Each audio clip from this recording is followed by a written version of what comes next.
What's up, guys? This is Sim with Vengeance, and I am back here once again with another NBA 2K16 Portland Trail Blazers MyLeague. Now, before we get started, if you guys would please drop a like on this video to show your support for this series. But now I'm going to get to the little meat and potatoes before we get into this game. As you see on your title screen in the thumbnail, that we're going to take on the San Antonio Spurs at home. So what I'm going to do is, obviously I haven't gotten to that point in the season yet, but what I'm going to do for you guys is I'm going to simulate all these games before, that you guys can see here, to show you guys what we're up to the standings.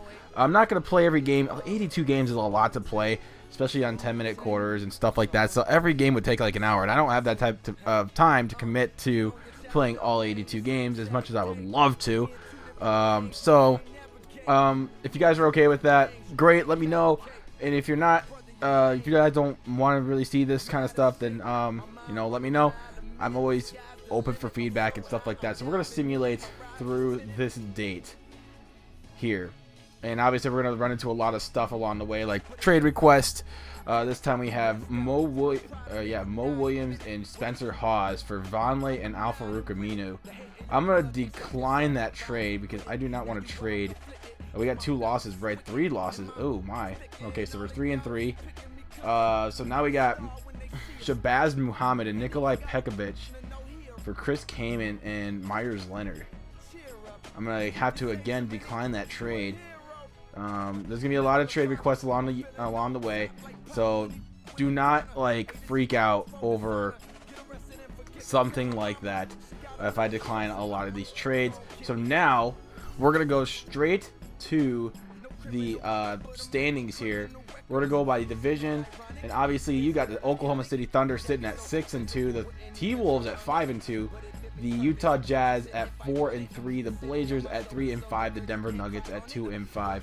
You got the Pacific Division with the Warriors at 5-3, which is kind of a little bit too low for them. I mean, they won 80% of their games last year. Then again, this is 2K, nothing really surprising.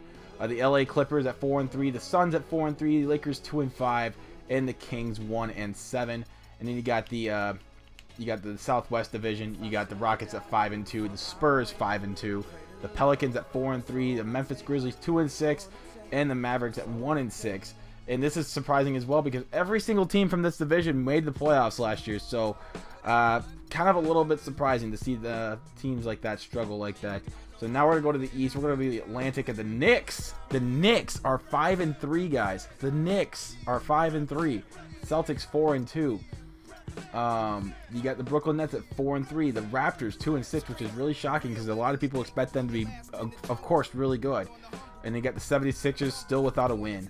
And then you got the Central Division, the Cavs 7-1, Bulls 6-2, Pistons 5-2, the Pacers 5-3, and the Bucks 4-4. So that division's looking pretty stacked right there so far early on in the year. And you got the Southeast Division with the Miami Heat at 5-3, the Atlanta Hawks 5-4. My bad, guys. Charlotte Hornets 3-4. Wizards 2-5, and the Magic at 2-6. So now we're gonna look at the power rankings, see where we rank up among the rest of the league, and I'm pretty sure we probably are around the same spot we were last time. Actually, we moved up a spot to 21, which isn't the worst thing in the world, but we got to improve on that to possibly move up to the playoff standings. So obviously we're probably not even going to be close to the playoffs, as you got 1, 2, 3, 4, 5, 6, 7, 8. Yeah, we're in the 10th spot in the East or the West right now, and obviously there's a lot to improve on that, so we're not too worried about that right now. Take a look at the injury report real quick. League news injury report. We are facing the San Antonio Spurs today, as we have no injuries yet to be heard of this so far this year. Go to the San Antonio Spurs. They are missing David West out 8 to 10 weeks with a broken ankle. Ouch. And he's gonna be dearly missed. And then the Aussie Patty Mills out day to day with a broken right finger. So they're gonna be out for a couple. He might play today. Who knows? But we are taking on the San Antonio Spurs today. And obviously we're not going to take care of any front office stuff yet.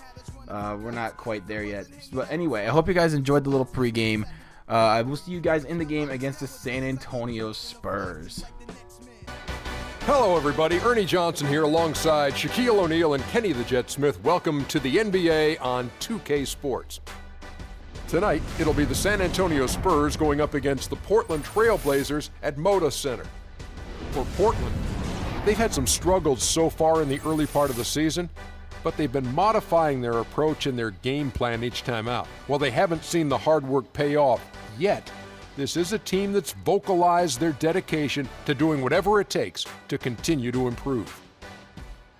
And with a little bit of time here before tip-off, I'll kick off a topic. Defense, as we know, a key to winning basketball. Kenny, talk about the hallmarks of a great defensive team. Well, first there has to be an anchor in the back.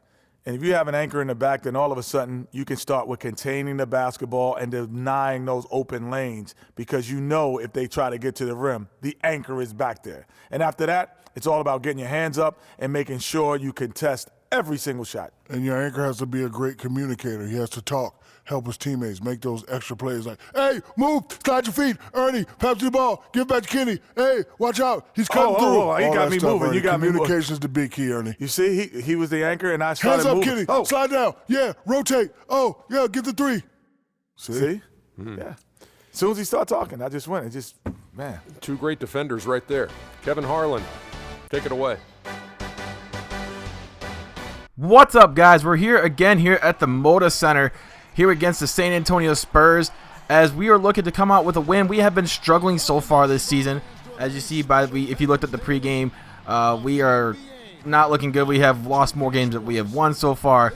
We are 3-5, trying to avoid a 3-6 start. As you see, the starting lineups here for the San Antonio Spurs: Tony Parker running the point, Danny Green running that shooting guard. The forwards are LaMarcus Aldridge and Kawhi Leonard, and at center is Tim Duncan. And the guards for the Portland Trail Blazers, you have Damien Lillard and Gerald Henderson, Al-Farouq Aminu and Ed Davis at the set forwards, and you have Mason Plumlee at center. So Kawhi Leonard starts it off right here for a three-pointer, giving the Spurs an early 3-point lead. Now, the thing about the San Antonio Spurs is they are kind of good. They're actually really good. One of the best teams, actually, if not the best team, since after the Jordan era. Obviously, you've had teams like the great Boston Celtics or the Lakers, or I don't know. You can probably throw in a couple other teams in the mix, like the Pistons, the Miami Heat. Absolutely are taken into consideration. But post-Jordan era, you have to say that the San Antonio Spurs are probably the best team. I honestly think since the Jordan era, best team-wise, may not have the best player, but they definitely have the best team. It is the San Antonio Spurs. They haven't lost. They have actually probably won 50 games every year since that era has ever started, the Tim Duncan era. So they've won 50 games since, even a few 60-win seasons in there. So even in a strike-shortened season one year, they still won 50 games. I think that 66-game season, they went exactly 50 wins that year, 50-16, which is still, I mean, they were on pace to probably win. I don't know if they were on pace to win 60. They could have been, I think. If I do the math correctly, I don't know. Somebody do the math for me. I think they were probably on pace to win probably 59, 60 games. But still, a really, really good basketball team. The Spurs, they just find ways to get it done. Greg Popovich, excellent coach. Probably one of the greatest coaches of all time. Right behind Phil, right behind Jerry Sloan. You know, all them great coaches. You know, he's right up there with the best.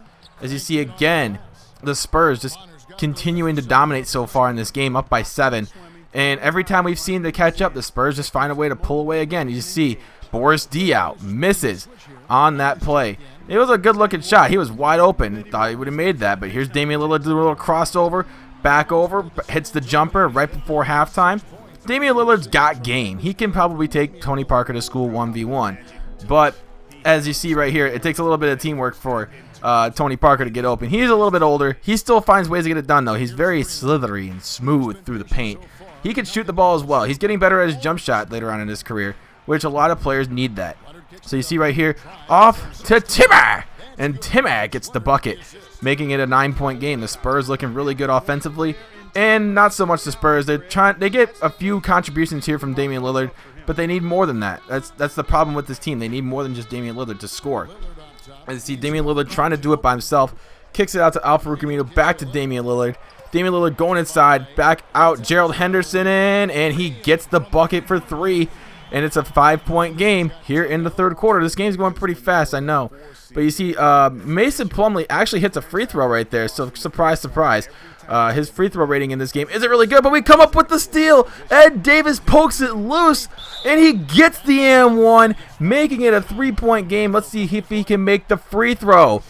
And Ed Davis, wow, the former UNC Tar Heel, and he puts it in, making it a 2-point game.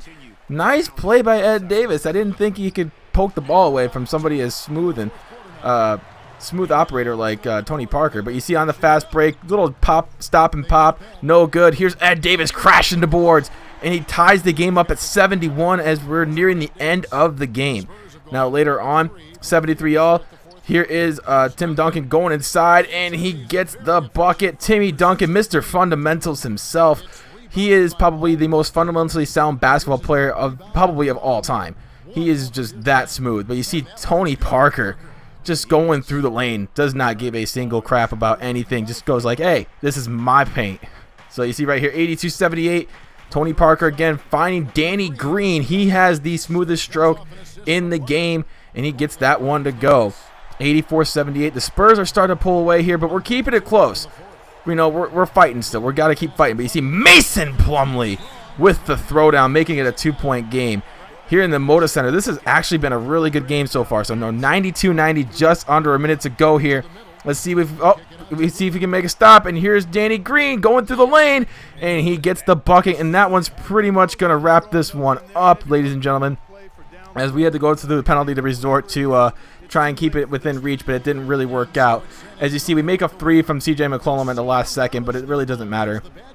As unfortunately today, the Portland Trail Blazers come out with the loss, 98-93. Great game by the San Antonio Spurs. And, you know, what a way for LaMarcus Aldridge to come back into Portland and, you know, kind of show off his new team. I mean, of course, if we wanted to win this game, but it's kind of hard beating the Spurs, not going to lie. LaMarcus Aldridge put into the finest of work. He had 23 points, as you're about to see in the stat line at the end of the video. But anyway, I hope you guys enjoy this series just as much as I do. This game has been really vastly improved as far as gameplay-wise. And I really would, if you haven't played it yet, I would recommend picking it up. So anyway, if you guys did enjoy, please drop a like. And if you're new, why not subscribe? There's going to be more series, more videos on the way. But until next time, my name is Sim with Vengeance, and you guys have been amazing as always. And I'm out. Peace. We're now listening to great